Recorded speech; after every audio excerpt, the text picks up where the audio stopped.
എല്ലാ പഠിതാക്കൾക്കും പത്തനംതിട്ട വകയാർ എക്സലൻ്റ് അക്കാഡമിയിലേക്ക് സ്വാഗതം. വൻ ഫീസ് കൊടുത്ത് പഠിക്കുവാൻ കഴിയാത്ത വിദ്യാർത്ഥികളെ സഹായിക്കുക എന്ന ലക്ഷ്യത്തോടു കൂടിയാണ് നമ്മൾ ഈ ചാനൽ തുടങ്ങിയിരിക്കുന്നത്. അർഹരായ കുട്ടികളിലേക്ക് ഈ ചാനൽ എത്തിക്കുന്നതിനായി ഈ ചാനൽ സബ്സ്ക്രൈബ് ചെയ്യണമെന്നും ഷെയർ ചെയ്യണമെന്നും വീഡിയോ ഇഷ്ടപ്പെട്ടുവെങ്കിൽ ലൈക്ക് ചെയ്യണമെന്നും ആദ്യമേ തന്നെ അഭ്യർത്ഥിച്ചു കൊള്ളട്ടെ. ഇന്ന് നമ്മളിവിടെ ചർച്ച ചെയ്യുന്നത് social movements and social reforms എന്ന ടോപ്പിക്കാണ്. സാമൂഹ്യ പ്രസ്ഥാനങ്ങളെക്കുറിച്ചും സാമൂഹ്യ പരിഷ്കരണത്തെക്കുറിച്ചും നമ്മൾ വളരെയധികം കേട്ടിട്ടുണ്ട്. സാമൂഹ്യ പ്രസ്ഥാനങ്ങൾ സാമൂഹികമോ രാഷ്ട്രീയമോ ആയ മാറ്റങ്ങൾ ലക്ഷ്യമിടുന്ന സംഘടിത കൂട്ടായ്മയാണ്.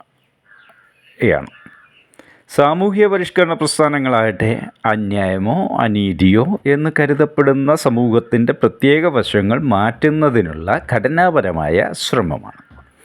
സമൂഹത്തിൽ അഭികാമ്യമായ മാറ്റങ്ങൾ കൊണ്ടുവരുന്നതിനായി ഒരു വ്യവസ്ഥാപിത സ്ഥാപന ഘടനയില്ലാതെ ഒരു പൊതു ലക്ഷ്യം പങ്കിടുന്ന ഒട്ടേറെ ആളുകൾ നടത്തുന്ന ബോധപൂർവവും കൂട്ടായതുമായ പ്രവർത്തനത്തെയാണ് സാമൂഹ്യ പ്രസ്ഥാനം എന്ന് പറയുന്നത്. സാമൂഹ്യ പ്രശ്നങ്ങൾ പരിഹരിക്കുക, നിലവിലുള്ള സ്ഥിതിയെ വെല്ലുവിളിക്കുക, നയമാറ്റങ്ങളെ സ്വാധീനിക്കുക എന്നിവയാണ് സാമൂഹിക പ്രസ്ഥാനങ്ങളുടെ മുഖ്യ ഉദ്ദേശം.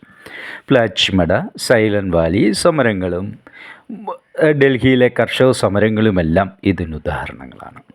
എല്ലാ സാമൂഹ്യ പ്രസ്ഥാനങ്ങൾക്കും ഒരു വ്യവസ്ഥാപിത ലക്ഷ്യമുണ്ടെങ്കിലും വ്യവസ്ഥാപിതമായ ഒരു ഘടന ഇല്ല എന്ന് എടുത്തു പറയേണ്ട കാര്യമാണ്.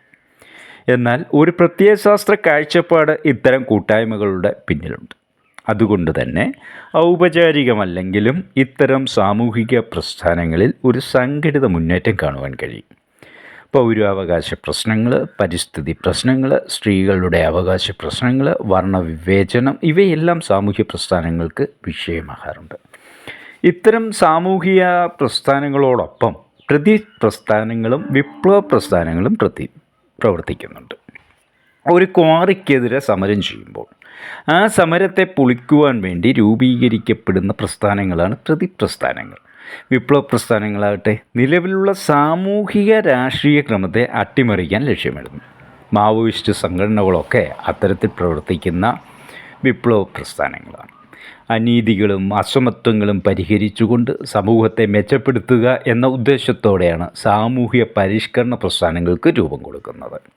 ഇതൊരു പ്രത്യേക മേഖലയിലോ പ്രശ്നങ്ങളിലോ ശ്രദ്ധ കേന്ദ്രീകരിക്കുന്നു. അന്നാ ഹസാരെയുടെ സമരവും ഡൽഹിയിലെ കർഷക സമരവും ഇതിന് ഉദാഹരണമാണ്. സാമൂഹ്യ പ്രസ്ഥാനങ്ങളുമായി സാമൂഹിക പരിഷ്കരണ പ്രസ്ഥാനങ്ങൾക്ക് അഭേദ്യമായ ബന്ധവും ഉണ്ട്. ഇപ്പോൾ നമ്മൾ നമ്മുടെ BSWൻ്റെ ആദ്യ യൂണിറ്റിൻ്റെ ആദ്യ ഭാഗമാണ്. ഒന്നാം യൂണിറ്റ് നമ്മൾ ഏതാണ്ട് കവർ ചെയ്ത് കഴിഞ്ഞിരിക്കുകയാണ്. ഇനി ഏതാണ്ട് സോഷ്യൽ നെറ്റ്വർക്ക് എന്ന് പറയുന്ന ഒരു ചെറിയ ടോപ്പിക് കൂടിയുള്ളൂ. ഇത് കഴിഞ്ഞാൽ unit test, important question paper എല്ലാം ഇതോടൊപ്പം തന്നെ കിട്ടുന്നതാണ്. ഈ ടോപ്പിക് ഇവിടെ അവസാനിക്കുന്നു. സംശയങ്ങൾ ഞങ്ങളെ അറിയിക്കണമെന്ന് ഒരിക്കൽ കൂടി അറിയിച്ചുകൊണ്ട് നിർത്തുന്നു. നന്ദി, നമസ്കാരം.